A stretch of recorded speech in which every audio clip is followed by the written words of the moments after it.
বিকেল নামেনি ঠিকভাবে, অথচ আকাশটা নিভে গেছে, যেন কোনো ক্ষত চিহ্নহীন বিষাদ চারপাশে ছড়িয়ে পড়ছে নীরব বিশ্বের মতো।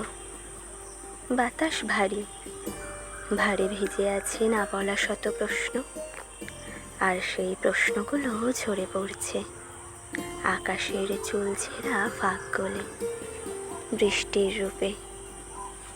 এই বৃষ্টি বৃষ্টি নয়, ইটস আ রিচুয়াল অফ রিমেম্বারনেস, একটা অভ্যন্তরীণ শুদ্ধিকরণের প্রক্রিয়া, যেখানে প্রতিটি জলের ফোঁটা নিজস্ব ইতিহাস বয়ে আনে।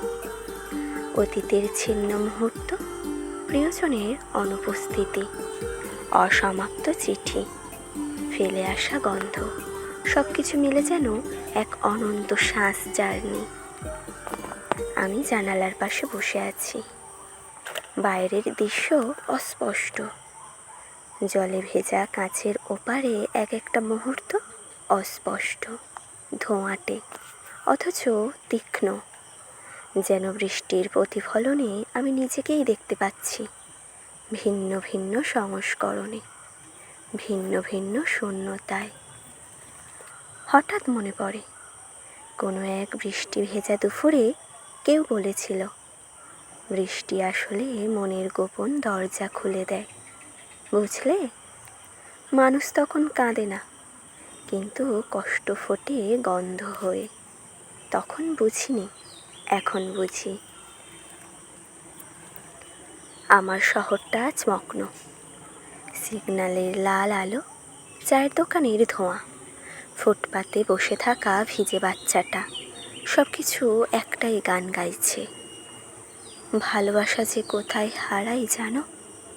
ঠিক এমন বৃষ্টির মধ্যেই, যখন ছাতা দুটো আলাদা হয়ে যায়, হাত দুটো ছুঁয়ে থেকেও আলাদা অনুভব করে, যখন জল গায়ে পড়ে না, পড়তে থাকে ভিতরের দেওয়ালে, যখন ভিজে যায় এমন সব কথা যা কখনো বলা হয়নি, আনস্পোকেন, আনডান, আনডাইং।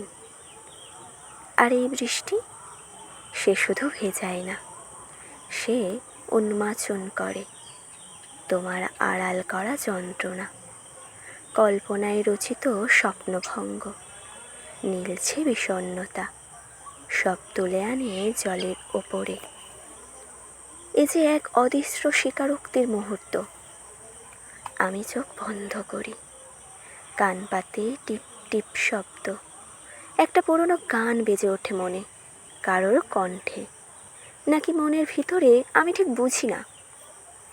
ভিজতে ভিজতে বুঝি এই আশার কোনো ঋতু নয়, এ এক অবিরাম অনুভব, এক নির্মম অথচ কাব্যিক বাস্তবতা, যেখানে তুমি নিজের মুখোমুখি হতে বাধ্য হও, আর তারপর এক অনির্ধারিত কষ্টকে আলিঙ্গন করো। এই বৃষ্টির শেষে রোদ নেই, নেই কোনো রঙিন ইন্দ্রধনু, শুধু থাকে একটা ভার, একটা গভীর শ্রদ্ধা, শান্ত অনুভব, যার নাম দেওয়া যায় না, শুধু অনুভব করা যায়।